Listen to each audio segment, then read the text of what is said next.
But either way, we're going to go ahead and get this one started here as Starfish main stage. It's going to go ahead and get locked and loaded. That's going to be Seafood Sorbet in the yellow and Gold third in the purple. A lot of really interesting weapon picks. Do I deceive me? I see an E-leader with comeback. E-leader with comeback. Wait. Yeah. Now Vesper's watching. Now Vesper's back to it. Yeah. Yeah. I was doing some TO work and then I hear E-leader with comeback. I'm like, what? Yeah, I kid you not. What is going on here? Faust's actually sitting in the center. Oh, I see why. He's actually planting the mines here in the center zone.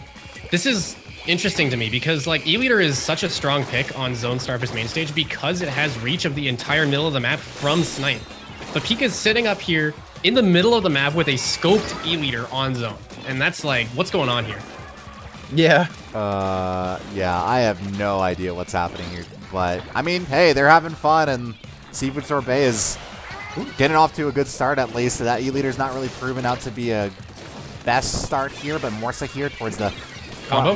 Going to, Got the combo. I like nice it. combo. Yeah. There, yeah. Now, Fluffy here is going to be able to get into the back lines and is going to get supported by Morse's baller, and that ball is going to do a number, force them into a couple corners they don't want to be.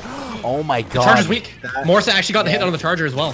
Jeez, that was such a great play on Morse. I mean, we've talked about it before already, right? But either way, job well done. I hope here on that splatter scope is unfortunately going to get sent back by that inkjet, and yeah, not looking too pretty for the team in yellow here, as Seafood Sorbet is having that timer tick down. The one is kind of looping around towards the enemy base and saying, I have Umbrella, and I'm feeling like having some fun, but, you know, hanging with Morse sounds better. Either way, though, that's going to be a 1v2, and the one may have made the wrong jump there.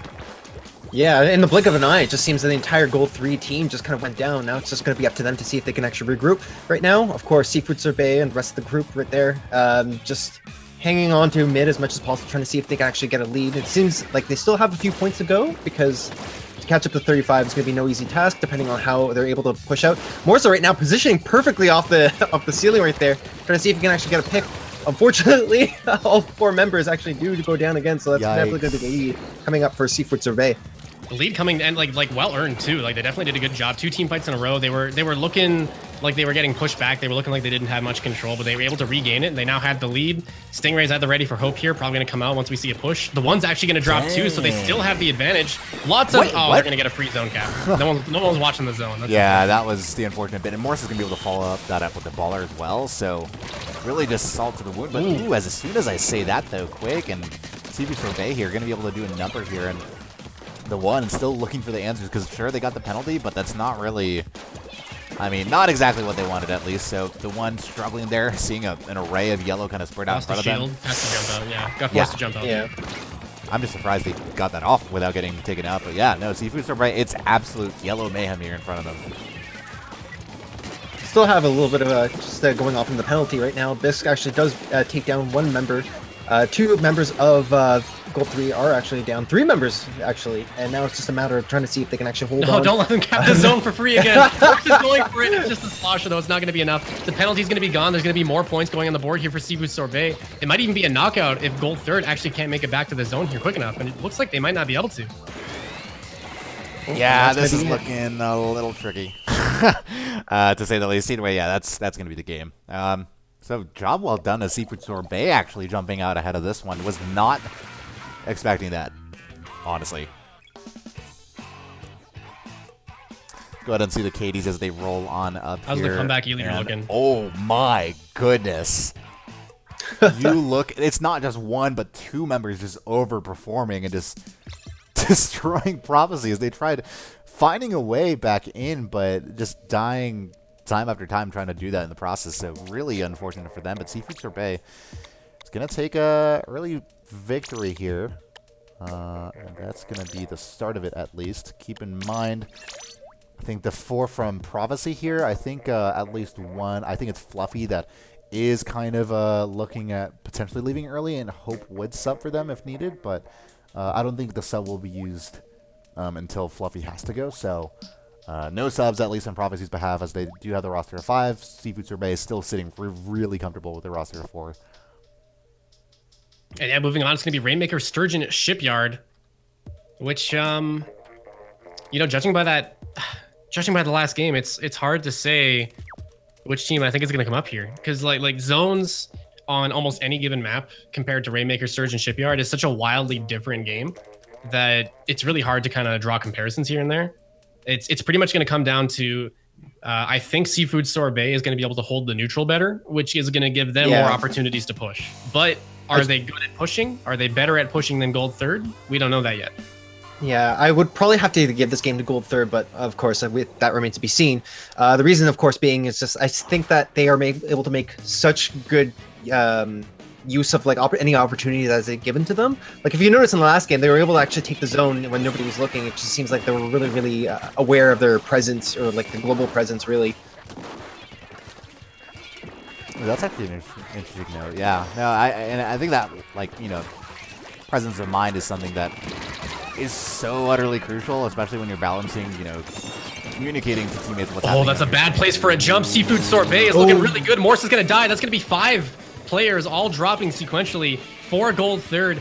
And Seafood Sorbet still getting even more picks. They need to get that Explosher. Hope is going to be able to take a shot. It might be able to kill the Explosher. He is going to back up. The Charger's going to be there, down to 42 points, though. Still with 3 players down. The last player's behind them. They can pop that Rainmaker and get even more points. I mean, we're going to see if they can do that, but it looks like, yeah, no, it doesn't seem like that will be the case at least, and Gold Third will at least be able to wrap this one up as if they can get onto the Rainmaker. I mean, I think they're struggling right now, or at least just trying to establish some turf control in front of them, but yeah, they're just going to let the Rainmaker reset, seeing that they don't really have easy access to the Rainmaker again, and saw better opportunity in trying to engage in some of these fights in front of them, which I don't blame them. I mean, they've been able to at least put a number and a dent in some of them, but unfortunately are 3v4 for the moment before trying to get control of the Rainmaker again. Yeah, good on Gold Third, actually, to sort of leave the Rainmaker in their base, knowing that they cleared out all the threats as much as possible, and then trying to see if they can just go immediately for mid. This is exactly what I was talking about earlier. It just seems like Gold Third has better... they make better use of opportunities whenever it is given to them. Right now, the one actually trying to see if it can actually go up the Sponge. Once again, the Sponge route not looking like the best route to take, but it seems like, given the opportunity that they had at the moment, I think they want to try and go for it, and it doesn't really work out for them. I think when there's a Ray in your face, you definitely want to go for the Sponge. It gives you that vertical movement option, which is going to help you avoid the Sponge. I think that's definitely important. That being said, it's still a Ray. It's still going to be really difficult to push into that. Normally, when a Ray comes out, you need to just start painting. You need to start finding those picks. You need to stay alive, and then you need to get that push going again. Because your Rainmaker is probably going to die. Ooh, nice kill actually coming up by Quake right there, taking out the 1. 4 members are actually up right now, and it seems the Rainmaker, they're going to try to see if they can go through the left side again, just like Morsa is in position. Yep. That's the machine. Probably not going to get that kill. Quake is in. Oh, Quake moved up. It looks like they didn't spot him. He's able to get the kill on the Dually Squelchers. Lost. Oh, no. Oh, no. I saw that one coming as soon as he pressed the jump button. Unfortunate timing too. Right now the bridge is dropping, but it's not really going to make that much of a difference. Of course, Prophecy trying to, or sorry, Gold Third trying to just hold down the base as much as they can, clearing out the bubble, and then trying to see if they can actually retake the mid. Kind of the same thing that they did before, really. Yeah, and I mean, at least that they're at a point in the game where you know, it is back and forth, because you know, even just looking back at the last game, Gold Third just not even doing that well in splat zones at least, and not really in a position to even start a comeback. But at least now, especially with the bubbles coming out from the right side, they might be able to get something going. They do have the splatter scope to be concerned about, but Fluffy's going to be able to push them back, force the super jump, and that's big, considering that now they have all this open ground in front of them. Only 2 people really to deal with, I suppose. Birch caught out right on the left side right there, kind of... It gets taken out. Now just... Ooh, nice snipe actually coming up by Foss as well. Now, this is going to be their opportunity that they're looking for. The one right now trying to see if he can actually push up the Rainmaker on the left side. Trying to do the same thing, but what... Nice! Oh! He did... Wow. What? Game knowledge. What? That was beautiful. Was that? No, that was exactly what Vesper said, which was game knowledge, which is... Yeah. Whatever I've never seen that before. He's... Jumping into the pit there when the bridge is up gets you down to 36 points if you touch the wall. Well, I'll be... I think just a job well done to the one for just, again, that sense of presence of mind, because that's the thing. You don't always have access to that, is the thing, and you have to be able to recognize in the heat of the moment that, like, oh, this isn't, it is down. Like, I am able to go there, because sometimes it's really easy to get caught up in the moment and just kind of go through the motions of what you would normally do. So, job well done again to the one, with 40 seconds left to go, able to put their team in a good position for a lead here, and you know, really level themselves back into the set. But of course, still 34 seconds left to go in this one, and still something where we're going to have to see Gold Third put up a defensive effort. This is the first time we're maybe seeing that. Ooh, and something that I really hope over time, as this map list for InkForce kind of develops and the teams start getting really good at these maps, one of the things that I hope for is that stuff like that tech with the Rainmaker, stuff like that starts appearing on every single map. And eventually, like these maps and this map list and the pool kind of like develops to the point where people are going for stuff like that all the time. And yeah, I think it's just gonna be really cool to see how this is able to develop. The Stingray is gonna come out. Birch has got the Rainmaker. Oh, the counter raid's gonna come out though. Foss is gonna be trying to keep going for the Rainmaker. He gets the kill on the Quake. Can't quite find the Rainmaker. He does get it barely before dying. Oh man, that was a close one. Yeah, that was really, really close. They almost had an opportunity for an overtime push. Down to the wire, as you mentioned it, but either way, that's going to be Gold Third taking it, and thankfully so, right? Because obviously these are all best of fives, but you never want to go down 2-0, especially when you can avoid it. So Morsa, again, leading the pack there with 13 splats, but yeah, Gold Third really doing a number there, especially with that Stingray. So it's going to be 1-1 here as we have our teams kind of level even here. And remind me, guys, what's the next map we're going to be looking at now? We are going to be looking at, it appears it's going to be splat zones on Humpback Pump Track. Ooh, okay. Yeah, again, this is one that we were seeing before, and generally expecting more of a back and forth. We didn't really see it last time too much, I think, but yeah, still something that is, I think we can see from both of these sides. It's a really entertaining game. I mean, we've already seen that, is how close these guys are, and that's to be expected at this. You know, we're at quarterfinals already, and these teams are back and forth with each other already in the maps we have seen, so nothing surprising there on that end, at least. Yeah. That last game was really interesting because, like, I called out earlier that I really do think Gold Third has better objective play, and they're able to make such clutch use of opportunities, and just like that one play made by the one over there just kind of like just blew my mind there. I want to be able to see more of that in splat zones for Humpback. If they're actually not only just kind of like find these opportunities to get a decent lead, but kind of like consistently retake the zone like they have in the previous game. It just seems like their just global presence was just right on the dot, right exactly where it needed to be. Like when they just take the zone whenever they need to, and they just keep stalling it out that way. Not sure if it's actually going to happen, because I wouldn't discount Seafood Sorbet. That's just absolutely phenomenal neutral game in their own right. So yeah, we'll see what happens actually in this game 3. Game 3 coming on up. It's going to be Seafood Sorbet in the purple, and again in the green. Gold Third as they get this one started. We do see Faust again on that E-leader, which we found pretty interesting at the beginning of this set, and we'll have to see if they are able to finally find success from that again. Quake is going to be able to take out one in the middle, and now Morsa between a rock and a hard place is going to get the trade, but that's all it's going to be. Faust now on the other side of the map does spot one, but does have another inkjet on top of them. Forces super jump back, and all the while that zone is sitting nice and purple. So this is exactly how the last game started. We saw Seafood Sorbet rush in, get the 4 picks, and then set up. But Prophecy in the last game was able to make it back. That was Rainmaker, Sturgeon Shipyard. Oh. This is a lot different. They have...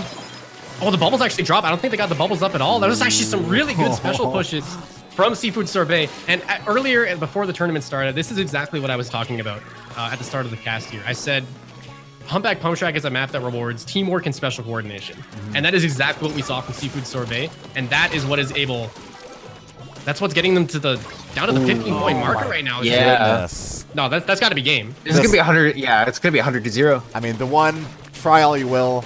You're trying your best, but the bubble. Oh no, that's not gonna be it. No. Yeah. The lone bubble. No, that was not enough. Oh, but that was so close though. Like that, like if they maybe had like 2 more seconds or something, like they would have been bang on the money. But unfortunately for them, yeah, that was, as you said, Vesper nailed it on the head. Just like the special push there, especially, was so huge. So again, 2-1, Seafood Sorbet on top of it all, and yeah, they're gonna take that one. Easy picking for them any day of the week.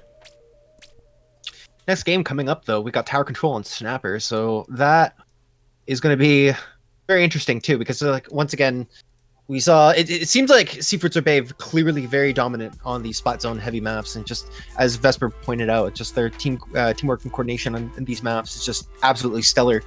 But I really wouldn't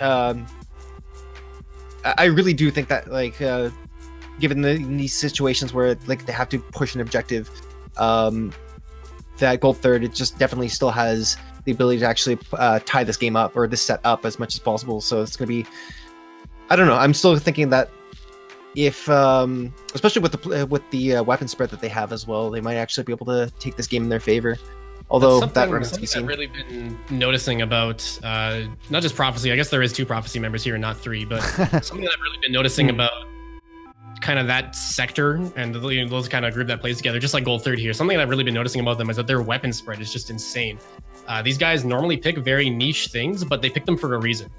The one is kind of one of those guys that are really persistent in his game knowledge and kind of what he wants to try out in scrims and what he wants to experiment with. And I guarantee you, this guy has like lists and checkboards of a bunch of different team comps that work on like specific maps and what he's going to be pulling out in tournament. Oh yeah, no, his checkboards of checkboards. That's not even something we're going to question. Either way, that's going to be Seafood Sorbet in the yellow as we go ahead and get this one started once again. And looking at the weapon comps, nothing doing here. It looks like Foss is going to get back to the splatter scope, but yeah, that's going to be. Ooh, oh yeah, 96 cal. Yeah. Deco at that, so... And this is the same start as last time. Seafood Sorbet has been getting the exact same start. No, never mind. This is the other way around, yes. Try again, it's the other way around. Yeah. You're right. So it's Fluffy here on the left side, helping leading the gold third side. Finally to one of their first leads, really. So this is uncharted territory for Seafood Sorbet. Let's see how they respond. It seems like that response is going to initially include that GG grade, but... really not too much to be said about GG except getting that one splat. So they're still going to keep this push going to the 50s and more. Morsa now in a position to maybe push onto the snipers. Ooh, job well done on Morsa to be able to survive that. The one kind of picks up from where they left off, and now that tower is going back to neutral, but still a lot of gold third being very comfy with where they're at and kind of really doing a good job of bouncing off each other, moving back and forth from where they are and covering each other's ground. And now, job well done to be able to engage in the 3v1. That was such great movement on their part. Nice shot from Fluffy, seeing if they can get the second one. They got the spark. It wasn't quite a direct.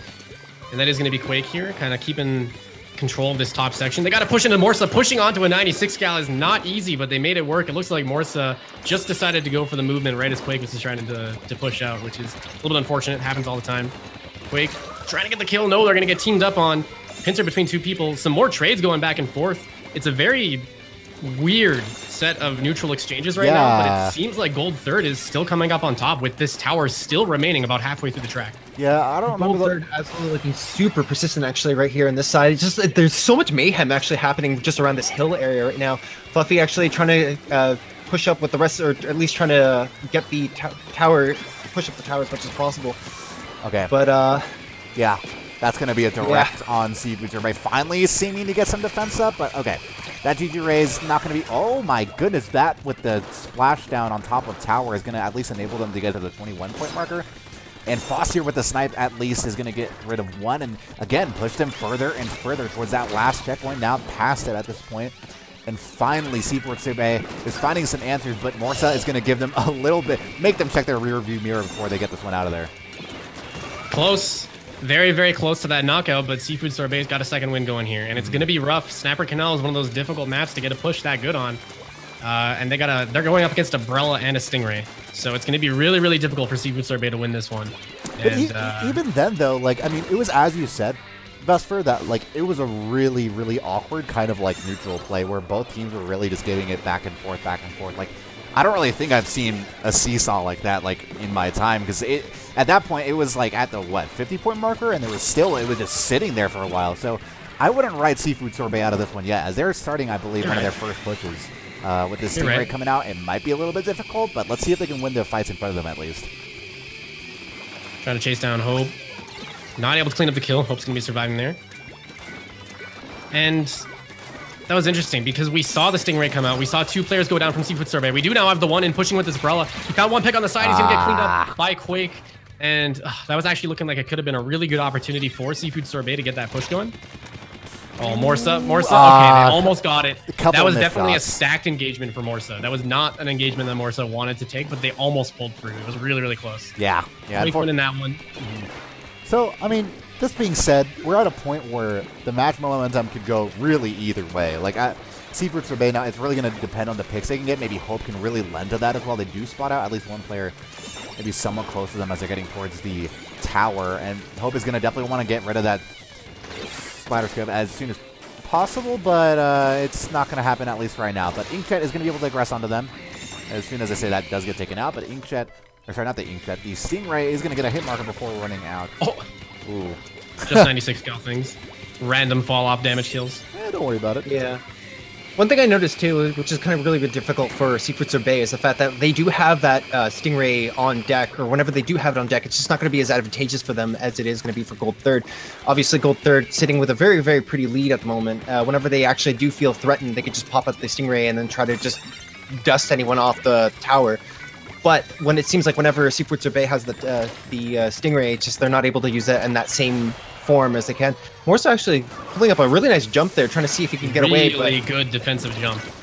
Yeah. Cool. Well, either way, this is, I mean, you've got 2 seconds left. You have one member miraculously kind of super jump. Stay alive for this long. That's going to enable some. Okay, finally. That was impressive, actually, how long they stayed alive there. Those were some squid gymnastics, if I've seen one. Yeah, they were like essentially jumping a rope of like ink that was being thrown at them, but that was really fun to see at least. But, you know, at least they're going to have some fun with that last push. But either way, it's going to go to a game 5 in this one. Gold Third able to tie this one up after a really good, slow but steady push towards the beginning of the game, and they were just able to hold their ground. And that's going to be bringing us to Game 5. Mm-hmm. Game 5. Which is going to be taking place on Nakamart. Mako. Yep. You got Mako? Mako. See, I was actually like figuring out how to say this once. Like when the map first came out, I like Googled it. I was like, Google, pronounce Mako for me, and it was like I'm sitting there on my stream, right, with like a bunch of people watching, and I'm like, guys, it's Mako. Don't be stupid. You don't say Mako. Come on. Like it's a Japanese word, right? Uh-huh. And then it's actually not a Japanese word, by the way. And then I sit there just so adamant about how to say it as Mako, and then Google, I clicked a little speaker on the Google thing, and it's like Mako. I'm like, oh no. Oh no. Sometimes you just really hurt yourself like that. Nobody told you to really be as aggressive as you were, but look at you just tripping over yourself. Do you ever just find those little things that you're passionate about? I'm passionate about calling it Mako Mart. I'm passionate about just being right. I mean, so I guess I would just like stick to whatever I said first, but so I empathize with you, to be sure, but thanks, I think. We take those, question mark? Okay, yeah, everyone's kind of ready except for Fluffy. But yeah, Game 5, I mean, Splatzone's Marco Mart, we've seen it. One of my favorite maps, honestly, and while I'm here, just favorite map mode combos. Just a really fun one and satisfying one to see people play around the zone and kind of play around the environment as you will. Like, I think Ben is my favorite player to see on this map with how he kind of just swings and sways from side to side of the map. Either way, we're going to go ahead and get this one started here as this is going to be our last one of the set, at least, and winner moves on to the semifinals. Here we see Seafood Sorbet in the green, and of course we got Gold 3 in the purple. I'm seeing once again that comebacky leader. What the heck? I mean, yeah, I actually see it this time. I see it this time with my eyes now. Yeah, this I know. I don't really know if the doctor prescribed this one, but we'll see if they pull through with this one. Biscuit here with the aggressive start, but is not going to be able to get Fluffy immediately. This is kind of embarrassing at this point. What? Come on, don't intervene. If you see a blaster 1v1, you're not allowed. Okay, it's like unwritten rules. If you see a blaster 1v1, you got to just sit there and watch. You can't intervene. That's rude. That's BM. That's BM. Yeah. Well, either way, I mean, they decide to be a little bit BM there. Seafood Sorbet is going to be able to take control of the zone. We'll have to see if it sticks out for a little bit longer, though. Does see that Springer gets rid of it, but Quake in a position where they can now kind of sneak under this perch and see if they can get any picks, especially with this Inkjet being activated, but quickly taken down by Fluffy there. Bad place to pop an Inkjet in front of a blaster in a machine. Yeah. Hopefully they learned their lesson there. That's going to be the Splat Zone going over to Fluffy and company over at Gold Third, and another Inkjet coming out, but that's a Slosher they're activating that in front of. Inkjet's not being the most well-timed on either side, but that being said, Fluffy does get a hit marker, or at least some splat on the other side of that before that Inkjet ends. And now they're going to be able to take the lead here. What does Seafood Sorbet have to do to be able to get back into this one, though? The armor comes up. Both jets are out. This is some good special coordination from Seafood Sorbet. They are getting picked off, though. It looks like the Charger was able to find the picks in time. Quake's going to find one on the landing from their Inkjet. Now fighting the Brilla. getting hit from behind too. Oh, Seafood Sorbet did such a good job with their specials, actually trying to push that back in. But Gold third just like they didn't even use any of their specials. Yeah, they just won their 1v1s kind of. Okay, nice kind of trade there, I suppose. I hope this might be it for Seafood Sorbet. They have to really get on here right now, and Hope doesn't really have too much support. Unfortunately, isn't going to get it the pick, and I think this is going to be it. That's going to be Gold third taking this one in a match that was honestly pretty overwhelming and unconvincing for Seafood Sorbet. You see, normally people, when they think of Mega zones, they think of Inkjets, and they're like, wow, Inkjet's really strong here. It's so difficult to deal with. But Gold third just dealt with 2 Inkjets that were armored in their face almost perfectly. I think they only dropped 1 player when the double Inkjets were in the air. And they held that lockout so strong and so convincingly, and it just got them like a really quick knockout. I really feel like they had the comp to deal with that, though. I mean, with that E-Leader, and of course, they had 2 different types of blasters. Well, they had the regular blaster, well, the custom blaster, and then they also had the sloshing as well to sort of help deal with that.